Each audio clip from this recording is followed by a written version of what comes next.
आकाश, मला तुझ्याशी बोलायचंय. बोल ना दुर्वा. मी आजपर्यंत तुला बोलायला घाबरायचे.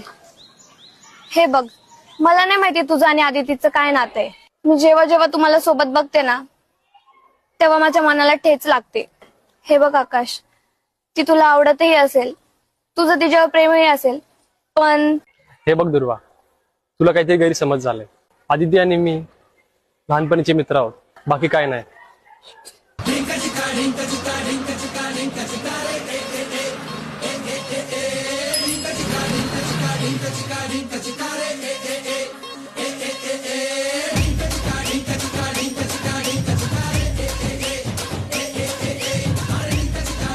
दुर्वा काय झालं? दुर्वा काय झालं?